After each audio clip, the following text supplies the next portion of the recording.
MomoCon. It's Atlanta's answer to Comic-Con. You won't want to miss it. Oh, okay. Like my buddy JB was saying, I'm Carnell from Carnell Holley Pictures. Hi. What is your nerd origin story? Mine? Yes. My nerd origin story is Saturday morning cartoons and running around my house like Captain Caveman. This is how I got started in voiceover. No, I really did. I would run around my house, Captain Caveman. I was all of the Looney Tunes and all of the Muppets. That's, giving voices to babies and animals. So, you do a lot of conventions. I do. You have any stories or something that stands out in your head from a convention? Oh my goodness, there are so many.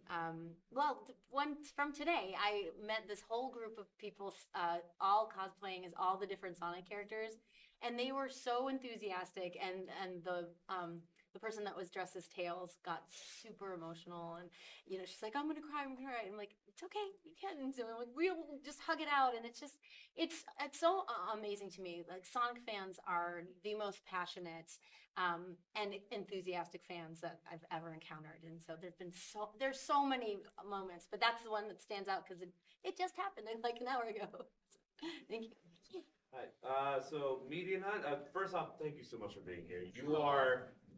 I don't think it's pushing to say you are a hero to so many people, and Thank you. now technically more than ever with the fact that when people look at it, you are the only video game original Sonic cast within the movies. When it comes to that, do you feel any level of responsibility or any form of representation when it comes to the concepts of having to deal with Hollywood and having bigger names against people who are usually more within the voice actor realm?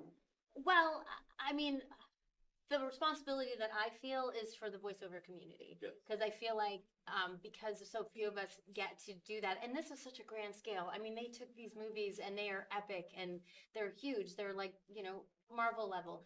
And so that feels like a huge responsibility to like try and bring my voice actor friends along with me. I did say that to my agents. I was like, if I get to do this movie, it's huge for me, but it is ginormous for the voiceover community, so that hopefully some of these producers will see that, there's a reason that people are fans of some of these games or shows or whatever's, and it can still carry over to a bigger film. So, but it does. It's a little bit of pressure. Yeah. I'm just noticing your Tails necklace. Was that a gift or to yourself? It's a gift from actually somebody from MomoCon the last time I was at MomoCon. Oh, sweet. Yeah, isn't that beautiful? It's King Ice is the brand or whatever. When it comes to the multiple roles that you have portrayed, not just as Tails, but characters like Eno and a couple of others, who are two of the characters that you both voiced that you think would be really interesting to see them interact or meet or something like that? Oh gosh. Wasp and Tails. They both can fly. I think that would be awesome. Yeah, I think that'd be Love amazing. that. Earth's Mightiest Heroes, right? Yeah. Loved it. Your portrayal was amazing. My favorite version of the Wasp, including. Seriously? Oh my gosh. Well, thank you. That is. It gives a sense of like. She knows it's a serious situation, but she also brings a levity to the team that is very much appreciated. Yeah. She's fun. She's the She fun of the. is so fun. She's so spunky and snarky, and I absolutely loved her. Yes. Yeah. Thank you. What is your favorite moment from any of the characters that you have portrayed? Like one that just resonates to you? Any character, anything. Oh my goodness. Over 30 years. So. I guess for each character, like what? Well, so for me, the most exciting moments for me as a voice actor are when I get to work with all my other voice acting friends, because they are all so ridiculously talented, and just about everybody is hilarious. So anytime I got to do a group record, Sonic Boom, Danny Phantom, I got to be in Nickelodeon, and it was just like, every kid's, dream come true. Avengers, that was amazing. I got to work with Mark Hamill. I mean, that was, I was like, yeah, whatever. He's just sitting in the corner, and I'm like, it was so exciting. That's the other thing. The people that I have gotten to work with, I'm so lucky. Like the voice actors, of course, like D. Bradley Baker and Steve Bloom, and the list goes on. And but then I have gotten to work with people like Mark Hamill and Frank Welker. Like these are icons. Like these are the people that I grew up with listening to, and I got to work with them, and that's just thrilling for me. So yeah. I'm Joy with the Milwaukee Hi, Movie Joy. Podcast. My question for you is, how did you, as iconic as your Taylor voice, but how did you develop that along with some of the other voices? Like, how did you know this is the sound? That's such a great question, and I'm not great at explaining it. So, a long time ago, I had gone to a callback for the Powerpuff Girls. Actually, I was called back for Bubbles and Blossom, I think, and obviously I'm not a Powerpuff Girl, so I didn't get it. But I was doing, I forget which one, and the casting director said, "Oh, it sounds too much like a boy. Can you girl it up?" And in my head, I was going, because to me, all my characters were girls, and I was just very. No one had ever seen it to me before, so I had to really think about it. So I was like, "Oh, sure, I'll girl it up or whatever." So I did, and then whatever. We finished the audition, and at the end, she said, "You need to tell your agent that you do boy voices," and I had to really kind of figure that out. Like, what does that mean? Because often, like, if you listen to little kids playing, often you can't tell the difference because voices haven't changed or whatever. I mean, sometimes you can, but for the most part, they kind of sound the same. So it's more about, their attitude and how they approach their world. And so I had kids, I had a boy and a girl, and my boy was very typically boy, and my girl was very typically girl. And so, like, my boy, everything was a vehicle or a weapon, or like everything was like, monsters. And my girl was very, she could sit and look at a magazine, play house, princesses.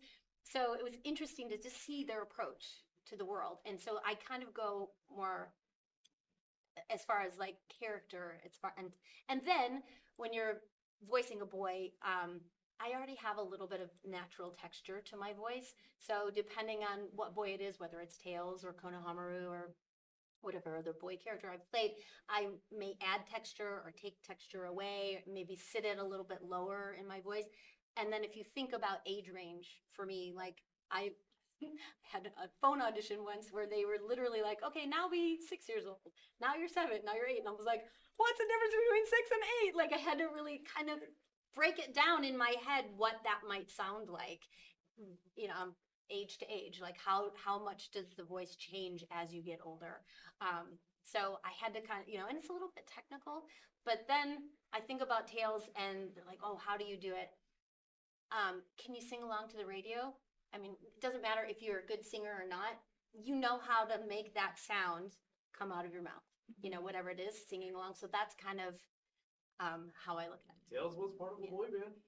Exactly, dude, right? Yeah, and then like their energy level, and like I get a character description, and a picture is always great for me. I'm a very visual person, so that always helps me come up with a character. Is if I see a picture, but then the writing is great. It's so collaborative because I can give you my impression of what I think that character sounds like, and then once we get in the booth, I'm gonna get direction, and I'm gonna get more context from a script, and the writers are there, and so it's all very like probably the first episode of Sonic Boom and the last episode, he probably sounds different. I don't know. I haven't done that experiment. I don't know. You guys can tell me. But it probably sounds different because he's, I've gotten to sit with the character for longer, and we've all kind of grown up together throughout the scripts and everything. Sorry, that was a very long-winded answer, but Great answer. thank you. Yeah. One of your other characters that are beloved, Jazz Benson. Yeah. Recently we've had a couple of Danny Phantom characters going through multiple crossovers, whether it was through Smite. We also have Nickelodeon's All-Star Brawl 2 coming out.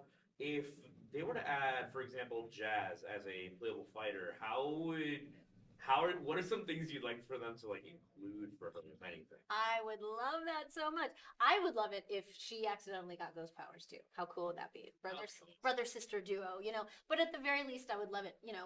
She found out toward the end, and then I feel like we never got to pay that off. So like, yeah. Well, for me. I didn't get to do it. I didn't get to do it. So I would love to see, like, do they become this ghost fighting team together, and maybe she's part of the, so Next question. yeah. Okay. As far as voicing tales and with the playing on the shows and the movies, who are you most interested in seeing in the movie adaptation? Be it Big Bad or side character? Oh, other Sonic characters? Big the cat. The cat. No, but if you're a Sonic Boom fan, I would love. Dave the Intern is who's my absolute favorite. I thought he needed his whole spin-off show. He cracked me up. Give an office style Sonic Boom debut. Yes, I would love it. That would be amazing. Can you also share how people can connect and follow you on social media to learn about future conventions and other projects? Absolutely. So you can find me on Instagram it's at Colleen O'Shaughnessey. Twitter is at VO Colleen. V is in voice actor, but voice over VO Colleen. TikTok, I think it's real Colleen O'Shaughnessey, and I'm on Facebook too, but it just goes from Instagram to Facebook. So yeah, and I post everything there. So if I'm any appearances, any new shows, any new projects that are coming, that's where you'll find me.